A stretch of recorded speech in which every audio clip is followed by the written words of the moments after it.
It's a utility droid. Looks like it's been hit with an ion charge and dumped here.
More where that came from.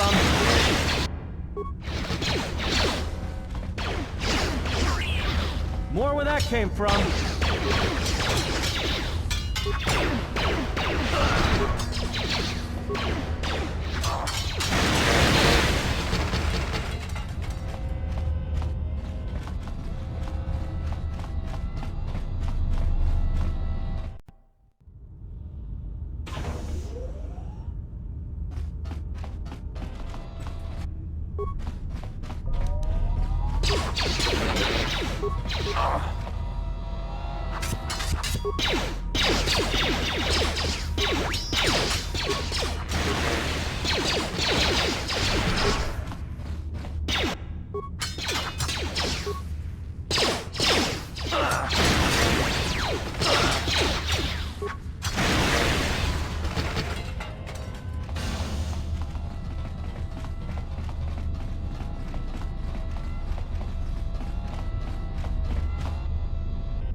This door's magnetically sealed. I can't believe this.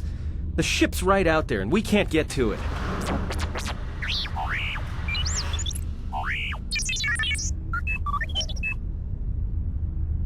Huh? What is that piece of junk saying? How can you even understand that noise? Alright, well, if he can slice the door open from the terminal above, don't let me stop him. I hear you.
More where that came from.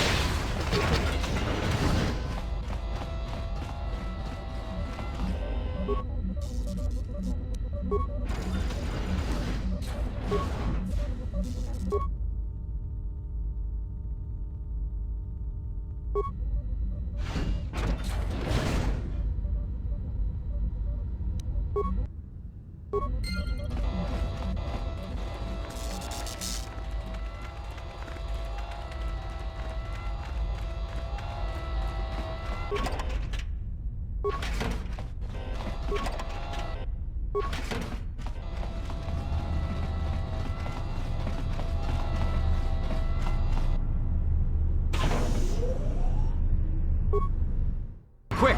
We're gonna need some time to fire up the engines. Let's give the laser turret a workout.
We've got company.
All right, let's get out of here.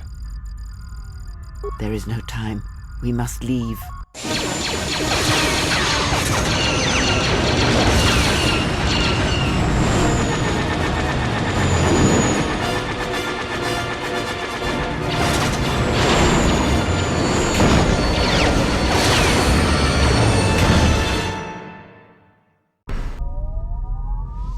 If they hit us, we're dead. But if they keep missing us, we're dead. It's great odds. Somebody shut that trash compactor up! I'm doing all I can, and that's not enough. What'd you do to make these guys so mad? Well, either they hit us and destroy us, or they hit an asteroid and make the whole field go nova. Not with all these asteroids around us. We'd enter hyperspace in pieces. We have to clear that field first. Thing is, we clear the field and they're gonna have a clear shot at us.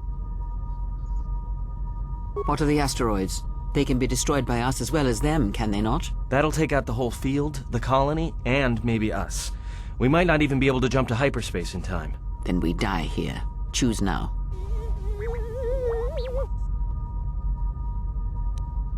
Hold on! This is gonna get a little rocky.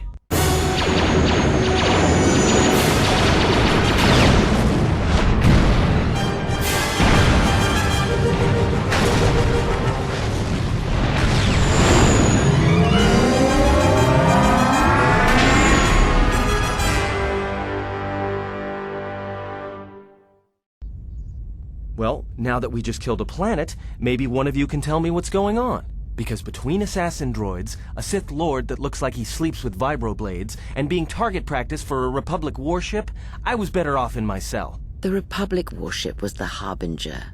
It was seized on its way to Telos by the Sith. They sought you, Jedi. Yes, to aid in the recovery effort there. Many roads lead to Telos, including ours. Not like we have much of a choice, the Peragus astrogation charts being what they are. It is where we must go, and where the Harbinger was bound before our unfortunate encounter on Peragus. You were difficult to find, but coincidence was on our side. When I learned that you were on the vessel, I knew the Sith would not be far behind. When we intercepted the Harbinger, it was crippled, drifting in space. It was a simple matter to board the vessel and rescue you. Unknown to me, however, the Sith were already on board. Just as we made the jump to hyperspace, they fired upon us, nearly destroying the Ebon Hawk. True. But as one trained in the Force, you know that true coincidences are rare. I do not know how the Ebon Hawk was able to make it to Be silent. We're having a conversation here.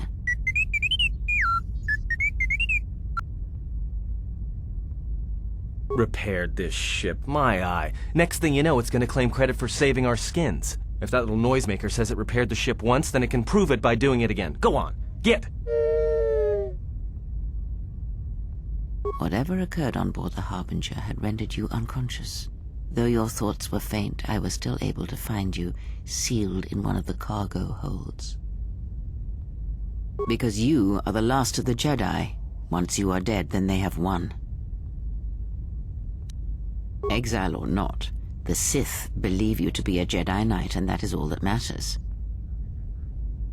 The Jedi Civil War destroyed the Jedi. By the war's end, barely 100 Jedi remained. Many fell in battle, and many more were seduced by Revan's teachings. Many Jedi blamed the teachings of the Jedi Masters for Revan's fall, and the civil war that followed. The Jedi Academy on Dantooine is nothing more than a crater that echoes with the ghosts of dead Jedi, and the Jedi Temple on Coruscant lies empty. The waters in the Room of 1,000 Fountains have fallen still, in reverence to the fallen Jedi, and those now lost. Perhaps, but they are Jedi no longer. If the Sith have not already slain them, then they will not help you, nor can you help them. That is not an easy question to answer. This threat is greater than you know, and I do not believe it is a battle that can be fought. Look, enough with the we already. We cannot hope to triumph against them alone. To stop them, you will need weapons, allies, and a teacher. In the end, I fear it may not be enough. You fought in the Mandalorian Wars, and it cost you everything. Are you willing to sacrifice as much again? You are not listening to me. This is not like any field of battle you have ever fought in. Think carefully on your choice. If you choose to fight, if you choose war, it is a path few turn from once the first steps are taken. It carries with it a terrible price. And in the end, you may find you have nothing left to sacrifice. Like so many Jedi, you hear, but you do not listen. You have much to learn, but we have spoken long enough, and my wound pains me. If you have other questions, find me in the crew quarters. There we will speak more. Hey, don't stop your long, boring rants on my account. I was just getting sleepy-eyed. Also in private, we will be mercifully free from the opinions of imbeciles and fools. Look, not like I care or anything, but you might want to go check on our passenger, especially with that hand of hers. We're on autopilot until we hit Telos. Until then, a droid could fly this thing. Besides, I think our passenger could use your help.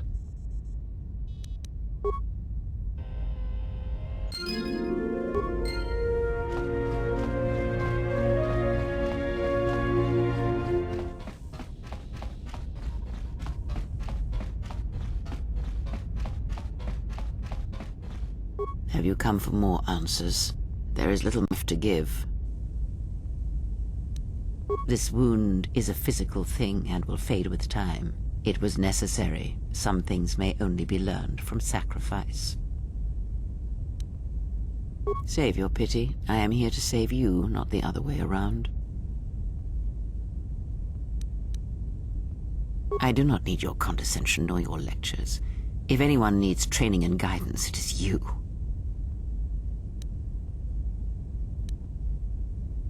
I do not know. I fear that the consequences would have been more extreme. Possibly, yes, and I fear it works both ways. I would not wish to test it, nor should you.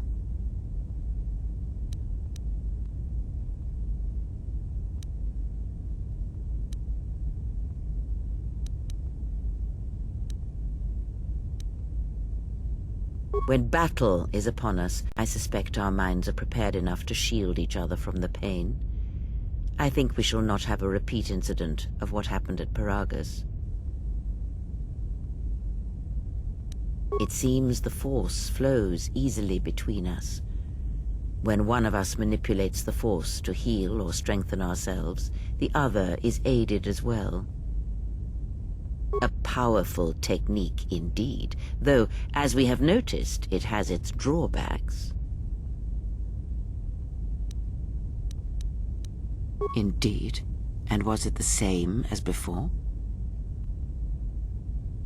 If my suspicions are correct, perhaps the damage the Jedi Council did was not as permanent as they thought. It is not an easy thing to cut one off from the Force. What did you believe? That you suddenly lost your connection with the Force without reason?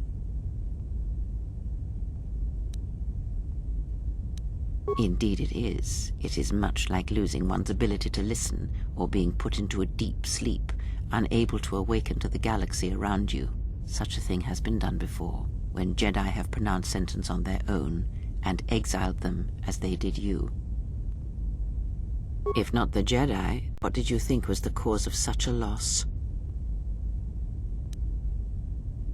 War leaves many scars, but rarely does it blind one to the Force.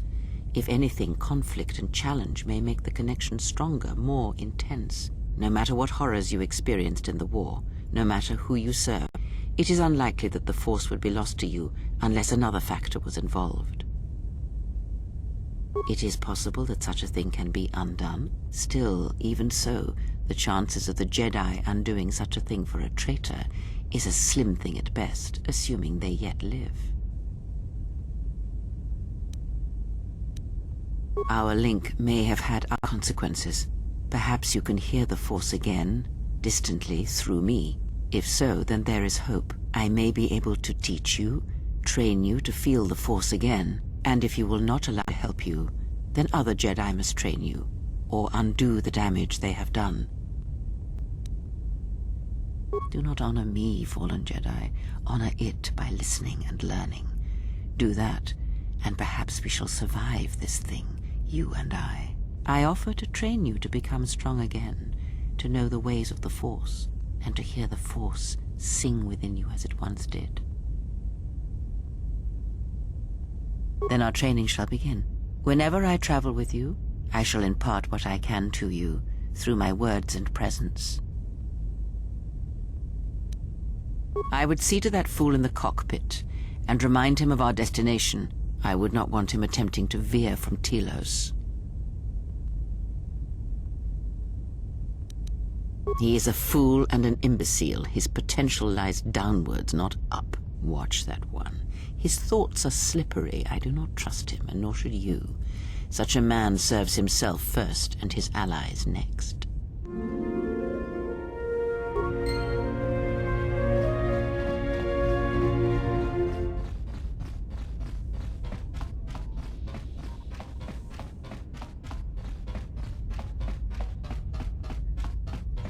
How's our passenger? She's still aging? Yeah, to you, maybe. I don't usually hear much beyond fool and imbecile. She's lucky she's a Jedi, or someone would have killed her years ago. I mean, how old do you think she is? She may have been good-looking once, but it takes some hard living to make creases like that. Hey, I just got out of prison. If we had a decent navicomputer, trust me, we'd be dropping out of hyperspace into the Nar Shaddaa Red Sector right now. After spacing that old witch, of course. Whoa, all right, don't get mad at me. Hey, I didn't ask her to stay behind and get her hand cut off, okay? I mean, I appreciate what she did and all, but she could stand to lay off the insults herself, you know? Like we have a choice? It's the only place Peragus had logged in their astrogation charts. Well, if you thought Peragus was dead, then Telos is a dying world they're trying to breathe back to life. Should be there before too long. You can check our course on the galaxy map if you want. It's on the wall behind you. So, what happened? Don't give me that. There were plenty of times back on Peragus where a lightsaber would have been helpful. So where's yours? Oh yeah? I thought a Jedi was supposed to be married to their lightsaber. Guess I heard wrong. Were you a single hilt or one of those double-bladed Jedi? Huh. Figures. It wasn't red, was it? Yeah? Unique how? Must have been something. Sure be nice to have it now. Might make those Sith think twice before coming after us. Alright, forget I said anything. Like I said before, you can check our course on the galaxy map if you want. It's on the wall behind you.